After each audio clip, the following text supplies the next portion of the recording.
Okay, ang topic no, gihatagan ko og 30 minutes to discuss about the rapid just energy transition to clean renewables.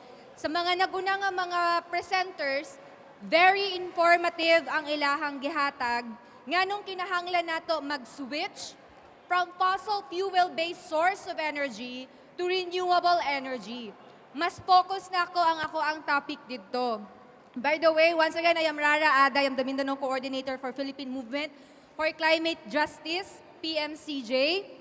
But before that, before I go to my presentation, to the discussion of the topic, I would like to discuss first about my organization. I would like to introduce first PMCJ. We are a movement of 200 plus networks from all over the Philippines, gikan sa mga nagkalaing-laing sektor, sa mga mag-uuma, mangingisda, kababayinan, kabataan, akadim, simbahan, ug uban pa nga mga vulnerableng sektor nga apektado sa epekto sa climate crisis. Ang framework sa PMCJ mao ang panawagan sa hostisyang pangklima kon climate justice. Kinsa diri ang dili mo tuo og climate change? Kinsa dili mo tuo? Ang dili mo tuo kay pagawson daw. Joke lang. Ang konsepto sa PMCJ sa panawagan sa hostisyang pangklima sa nangahitabo sa ato karon nga climate change. We don't actually call it climate change. We call it now climate emergency. Because we are facing a serious threat of humanity. We are in a crisis, no? Dili lang taga sa gubang o crisis sa hisgutanan sa health, pero ginaatubang pod nato ang hisgutanan sa krisis sa hisgutanan sa climate. Sa hisgutanan sa climate crisis, kinahanglan na ay manubag. Gatuot nga naay sala aning climate change ug dili ni hinimuan sa Ginoo. Hinimuan ni sa tao, hinimuan ni sa mga dagkong nasod, ang tawag namo ana mga developed countries nga padayon nga nagabuga sa ilahang greenhouse gas emission at the expense of countries vulnerable like the Philippines. Mao na ang framework sa climate justice. Unsa amo ang ginahimo? Unsa ang ginahimo kampanya sa PMCJ, sa Philippine Movement for Climate Justice? We have 4 major campaigns. Una, ang energy. Sa isgutanan sa climate change, according sa science, isa sa pinakadako, no, not isa, ang pinakadakong contributor sa climate crisis kay ang energy sector. Ang energy sector, maoy salaan nga nung ga-exacerbate ang epekto sa climate impacts. Og tungod na, because we are dominated, we are dependent, highly dependent sa fossil fuel-based source of energy. Coal-fired power plants, for example, liquefied natural gas, oil, diesel, etc. No? So, mo na ang kampina mo sa PMCJ, nakaangkla, majority ana kay naa sa energy. Ikaduha sa amo ang campaign kay mao ang adaptation and BSSRC. BSRC is Building Safe, Sustainable and Resilient Communities. Habang gapalala ang epekto sa climate crisis, dapat paspas pod ang adaptation. Dili man gyud ni ikalimod, naa naman gyud ta aning climate crisis, kinahanglan mag-adapt. The more nga dili ta mag-adapt as soon as possible, it will be difficult and it will be more expensive for us para hisgutan ang effort sa adaptation. Kasunod sa amo ang campaign is FLAUSI, Food, Land, Water, and Climate. Isa sa sektor nga maigo sa climate crisis kay ang sektor sa mga mag-uuma, mangingisda, women, and mga vulnerable sectors, elderly, PWDs, o guban pa nga naa sa laylayan, marginalized sectors. Last sa mo ang kampanya, ang climate emergency. There were countries nga nagdeklara na sa climate emergency. Ang pinakauna nga nagdeklara sa climate emergency kay ang UK. Unsay buot pasabot sa climate emergency? Mao ni ang pag-acknowledge nga we are facing a serious threat sa hisgutanan sa climate. Naana ta sa climate crisis karon, kinahanglan na i-acknowledge sa ato ang gobyerno. Bisan kita mismo na feel na nato na, no? Ang Mindanao ingon sila dili tagianan og bagyo. Tinuod na dili. Sa una na, no? few years ago. Pero karon dili na mao ang konteksto, ang sitwasyon sa Mindanao. Even walay bagyo sa Mindanao, ginabaha ta, ginalandslide ta, igang kaayo, ulan kaayo. So nganong climate justice, nganong hustisya sa klima ang framework sa PMCJ. Last year, we have experienced sa Luzon, kung mahinumduman ninyo, in a span of 2 weeks, na ay unom ka super typhoon ni Agniigo sa Pilipinas. Kahinumdum mo, ana, ang main niya nga naglandfall kay naa sa Albay. Naa sa Albay, naa sa Luzon area, pero na-feel na sa Mindanao. Walay bagyo kaniadto, pero nagbaha. Sometime October to November, between sa anang nga mga bulan, daghan bagyo ang nag-igo sa Mindanao. Let's talk about the global average temperature. According sa science, for us to be able to leave the planet Earth, kinahanglan nato i-maintain ang below 1.5 degrees Celsius nga average temperature. But 2025, 2024, naanata sa 1.2 degrees Celsius. Unsay translation sa 1.2 degrees Celsius? Bot pasabot ana, more typhoon, more extreme weather events, more landslides, and more death. We all know nga pag naay mga bagyo, extreme weather events, daghan ang mamatay. Dili lang hundreds, thousands of people ang mamatay sa mga bagyo. Last year, 2024, ang Pilipinas or ang tibuok kalibutan nakatala og pinakainit nga temperature atong 2024. Gikan sa 1800s nga, 2024 was the world's warmest year since records began in 1800s.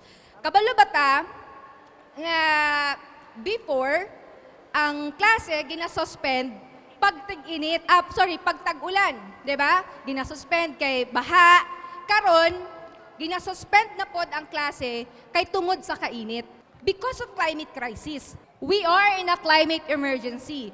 According to IPCC, the Intergovernmental Panel on Climate Change, sa ilahang assessment report number 6, the climate change status is code red. We are in a climate emergency. Pag naay emergency, naay ambulance, kinahanglan og urgent and immediate attention og action. Same na sa sitwasyon sa ato ang climate, sa ato ang klima. Gusto lang nako ipakita nga mauna ang kamatuoran, that's the reality, na ginasagubang sa mga vulnerable countries like the Philippines sa epekto sa climate crisis.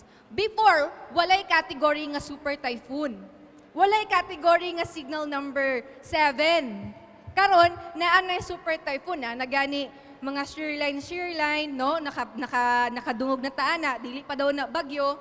Kana pagpakita lang kung pila ang danyos or damage sa mga bagyo o pila ang iyahang mapatay. Sa ang deadliest nga bagyo sa tibuok kalibutan kabalo mo asa natala sa Philippines, Typhoon Yolanda 2013. More than 6,000 ang patay.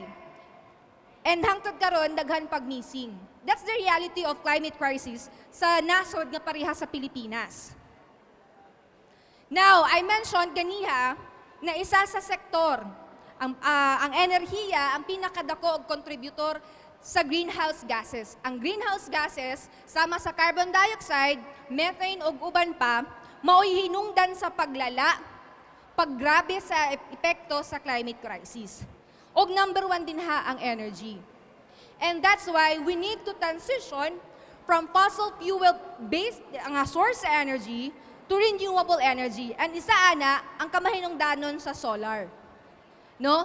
Gimension ganiha nga barato ang solar, accessible na siya sa karon compared before.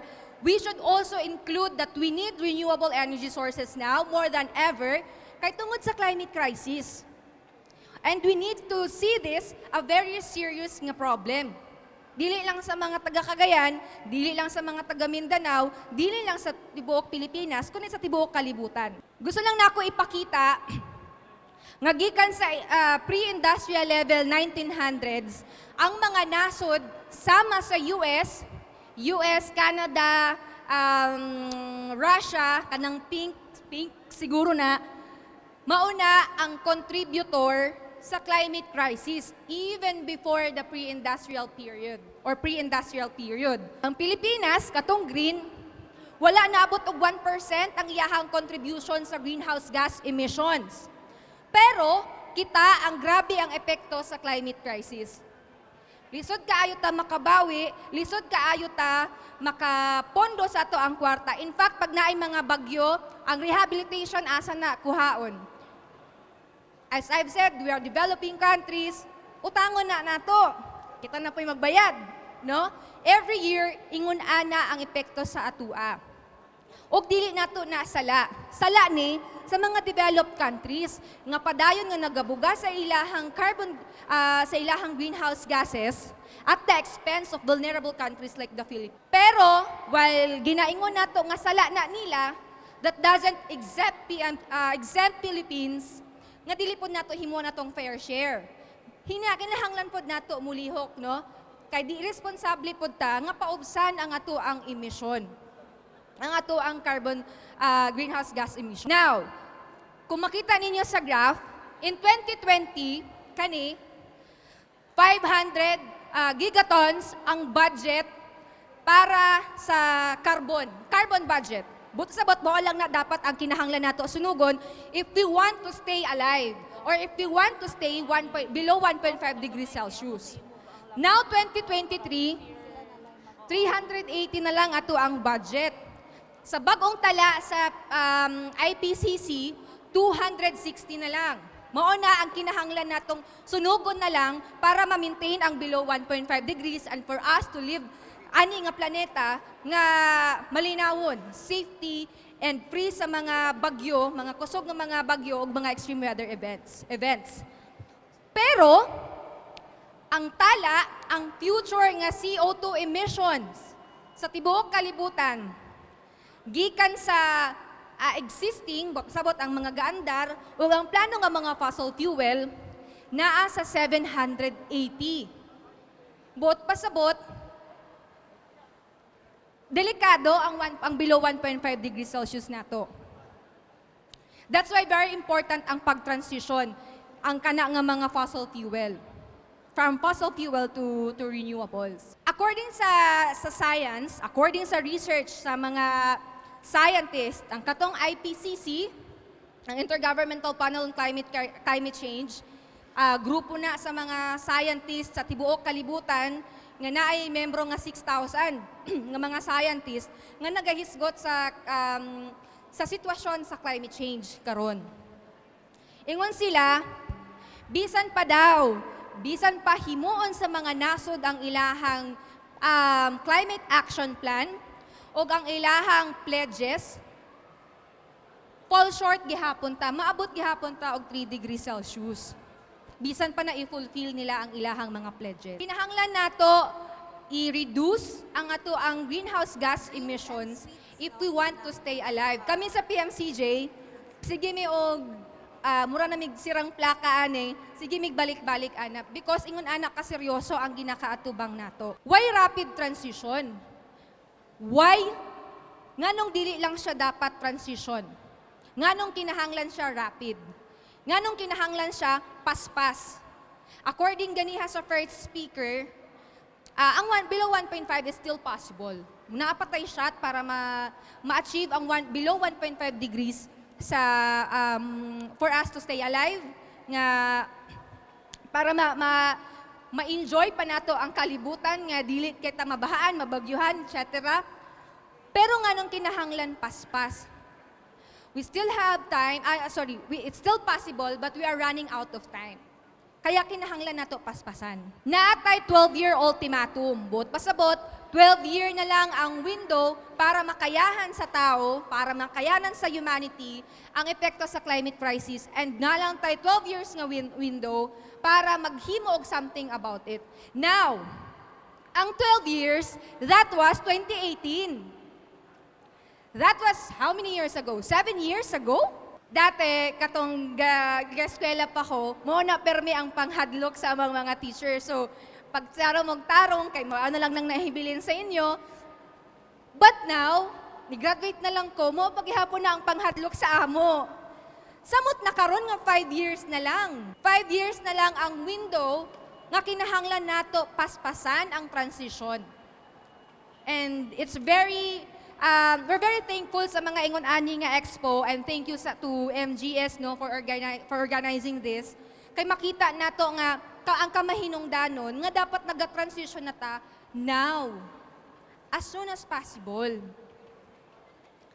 Ang PMCJ na ay campaign, ang gitawag namo nga Swift Rapid Energy Transition towards 100% before 2050. Anso na, this campaign, kauban ang ubang mga organisasyon, no? Ang MGS, ang TARA, nga nakauban namo ani nga campaign, pagsiguro nga dapat na ata sa right track. Kung gusto nato og transition, kung gusto nato i-address ang epekto sa climate crisis, kinahanglan ta og direksyon. And that's 100% before 2030 even. Naitras nga unom kabuok nga gibuo ang PMCJ para ma-push ang kaninga campaign. First, under the RE for People and Planet, kinahanglan mag-push og RE transition pinaagi sa mga Renewable Energy Investment Summit and expo like this. Kay pinaagi ana, makita nato nga daghang interesado, daghang electric consumers ang interesado nga mag-shift to renewable energy. As we've said ganiha, it's now accessible. So it's a matter of unsaon na, no? Kung unsaon na pagtinabangay, pag-collaborate sa mga organisasyon, sa mga institution nga mabuo ang 100% RE. Ikaduha, push for 100% RE by 2030 at subnational level. Mga LGUs, mga provincial na mga level. Kami sa Mindanao, naa na pud ni experience. We have tried the engagement with the Misamis Oriental province of Misamis Oriental and Mindoro Occidental in Luzon.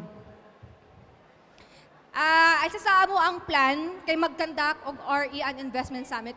Later, mag-share po ko about sa amo ang experience ani.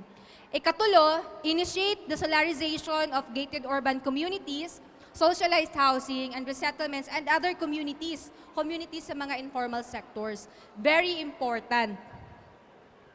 Ikaapat, mag-develop og RE system and agrarian communities, and very powerful testimonies na gi-share ganihan ni engineer from NIA kung unsa kay manahinungdanon ang RE and how it supports dito sa ato ang food security, no, para magamit ang gana or ang how do you say it, ang grasya sa kinaiyahan, no, ang tubig ug ang init. Number 5, develop the plank of energy transition within the workers of the industry, identifying electric co-ops and workers, unions under sa NAPSI. Now, it's really important because sa energy transition, na ay epekto ani sa workers sa coal-fired power plant. And we don't want them na mawadan og trabaho, of course, no? Ang mga yanong mga mamumuo. Pinaagi ani nga trust, matabangan nato ang mga trabahante nga mawad-an og trabaho sa mga planta nga gusto nato ipa-shutdown or gusto nato ipasara or dili nato gusto ipadayon nga mga fossil fuel-based source of energy. Ikaunom, popularize the just energy transition within sa narrative sa just transition. Ang narrative or ang principle sa PMCJ sa just transition kay dili lang sa energy. Apil ana ang transportation, apil ana ang mga businesses, no, nga mag-transition from fossil fuel dependence ngadto sa renewable. Now, unsa ang framework nga ginatanaw namo sa this is to share, no, kung unsa ang experience sa PMCJ, and maybe later kung naay time naay moduol sa amua nga makigtinabangay di ay, no, kung unsaon ni nga ma-achieve ang 100% renewable energy by 2030 or 2050. Una, nami ginatawag nga building climate friendly jurisdiction. Kung kinsa man ang mga taga LGU dire nga pro solar, pro RE and dili gusto og fossil fuel, please duulami, no? Or mga institutions nga dili mo support sa fossil fuel and pro-RE, please do ulami. Kay mo na ang isa sa amo pong ginahimo, gina-reach out na as much as possible, daghan ang amo ang maka-network. Renewable Energy Summit, Investment Summit. Last year, naglansad ang PMCJ together with other organizations og RE Summit, REIS sa Albay, no? Nagi-attenan na sa mga nagkalaing-laing investors, providers, RE providers atong 2024 sa Albay. And it was successful, no? Kay daghang mga investors nga nag-commit nga mag-help sa Albay para i-turn siya into 100% RE. Institutionalize of provincial RE code. Sa amuang experience, gusto nato institutionalize ni sa mga probinsya. Buot pasabot, maghimo sila og balaod, rules and regulations nga tanang opisina kay dapat solarized na or dapat ang source ana niya kay renewable energy. Mo na dapat ang ipaunod sa institutionalization sa provincial RE code. Next, movement building. Very important ang pakiglink nato sa grassroots level. Dili lang sa gobyerno nga level, apil ang mga naa sa communities and grassroots, no? Kay isip mga konsumante sa kuryente, concern kaayo nato dapat kung asa ang source sa ato ang kuryente. Sunod, transformation of electric cooperatives and distribution utilities. Pagpahanda or kung unsa ka grid readiness ang ato ang mga electric cooperatives kung mag-transition ta towards RE. Because unfortunately, we're very dependent to fossil fuel right now. Sunod, building consensus with LGUs, pakiglink sa mga LGUs and local businesses groups. Next one is consolidation sa subnational governments. Not just sa national level, kundi ang mga munisipyo, even barangay, mga sityo kung kaya pa lang, no? Sunod, alliance building sa mga RE providers. Kaya, kung makita ninyo nga naong ni Unya, basin, baka naman, char lang, baka naman gusto ninyo makikollaborate pod sa amo, sa PMCJ, para unsaon ni pagtinabangay, nga ma-push through ang ato ang 100% RE. By the way, ang PMCJ, kay Luzon, Visayas, ug Mindanao siya, amo ang area kay Davao, Cagayan de Oro, Misamis Oriental, Lanao del Norte, Misamis Occidental, and Zamboanga City, o guban pang lugar nga na ay coal plant. Sunod, pagpapaspas sa mga permit sa mga RE, no, sa mga renewable energy projects. Apil ana ang mga solar. Hangtod sa dili na nato maduso, dugay ang pag-push sa ato ang campaign sa renewable energy. Now, where are we now? Asa man ta karon? Nasa Sentrio. Joke lang, kay basin katulgo na mo. Aha na ang reach sa PMCJ. So far, naa na mi reach ng upat ka probinsya sa tibuok Pilipinas. Albay, Cam Norte, Misamis Oriental ug Occidental Mindoro with the status duha ana kay na ay MOU signing. Albay ug Misamis Oriental, kabalo ba mo nga na ay MOU signing sa MISOR o ang PMCJ nga kinahanglan mag-utilize og renewable energy sa tibuok MISOR. Pinaagi ana katong sa pagmapping, pangita og potential sources sa renewable energy including solar. Next, naay duha ka ongoing RE roadmaps sa Albay ug sa MISOR. Research ni siya sa mga potential renewable energies. Next, status aning 4 provinces kay naglunsad mi sa atong ginaingon og RE Summit sa Albay. Renewable Energy Summit. So hopefully, no, kung maglunsad mi og RE Summit sa Mindanao, ang plan kay next year, mang-invite pud mi sa kaning naa dinhi pinaagi sa MGS nga maka-attend ana nga summit. Next, kay naa na po initial phase sa MOU signing sa Occidental Mindoro and sa Camarines Norte. Also, meron din pong 5 cities na nakakausap na natin, yung Tabaco at Legazpi Albay, Iligan Llano del Norte, La Carlota sa Negros Occidental, and Naga sa Camarines Norte.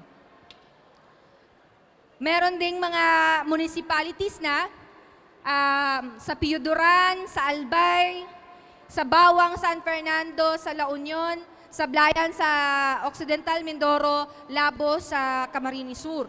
At mga barangay, as I've said, hangtod sa kaya natong maabot ng mga sitio, ato ang paningkamutan i-reach. Also, dili lang mga institutions, no, ang ato ang dili lang mga province or mga subnational LGUs ang ato ang kaistorya. Naapod tay mga kaistorya sa institutions and other organizations. In this case, naa namin na-reach out na 11 ka mga institutions sa tibuok Pilipinas. And sa Mindanao, sa Cagayan de Oro, ang nakaistorya namo ang USTP o ang Agropolis nga maoy nag-lead sa mo ang RE mapping. Katong pag-conduct o research kung asa ang mga potential na mga renewable energy source sa tibuok Misamis Oriental. Naana po yung mga electric co-op, mga people's organizations, sa duha ka POs, amo ang na-reach out ani ang mga subdivision, mga homeowners association na magtinabangay para i-solarize ang ilahang subdivision. And nahimo namo na isa sa subdivision sa Metro Manila. Kaya kung naay mga homeowners dire, pwede pod nato istoryahan, no, through MGS, PMCJ and other partners kung paunsa to ginahimo para ma-solarize, centralized ang ilahang area, ang subdivision. Even ang church, ganiha, si pastor, nadungog na ako ang ang ilahang anay mga churches nga solarized na pod, no? Nga very important dinha sa ato ang kampanya for just energy transition. Now, of course, dili mawala ang challenge na hopefully by presenting this, makatabang mo as a collaborators kung unsaon nato, no, nga ma-achieve ang renewable energy, 100% renewable energy before 2030. Una, isa sa challenge, lisod tapukon ang ubang mga organisasyon para hisgutan kung unsa dapat nga business model ang kinahanglan. It's very hard, it's very difficult to gather the organizations. Kay dili, okay lang unta og 1 hour nga meeting or consultation. Ang problem is, dili nato kayano na ingon ana lang short period of time ang discussion. Ginapaning kamutan nato, nga gusto nato na ay sustainable nga pakighisgot. Pinaagi ana, kinahanglan hisgutan unsa ang project cost, kanang mga ingon ana, to get or to familiarize the technical side sa kung unsa nato ang pag-push sa renewable energy. And it's very difficult sa amua, kay dili kayo miingon ana ka technical, that's why nagapangita mi og mga partners, kay para mahisgutan na. Number 2, ang breakthrough in delivering the first RE capacity. Ang pag-lead sa momentum towards RE. Isa na sa one of the challenges to keep the momentum. Unsa una, humana ang RE Summit sa Albay, unsa na to nga mapadayon. Well, ang PMCJ kapadayon siya, but ang hiskutanan sa kung unsa na nga mapa-appeal sa mga collaborators ay ibang usapin yon. No? Ng PMCJ nandyan yan, pero kung paano natin pagsasama-samahin yung mga organisasyon para i-push yung mga kampanya ng renewable energy, mas yun yung isang challenge. Pangatlo, yung pag-familiarize doon sa law, sa mga regulations, kailangan ng mga skilled na person or even lawyers para pag-usapan yung usapin ng batas, yung RE law, etc. Kailangan pang pagtuunan ng pansin yan.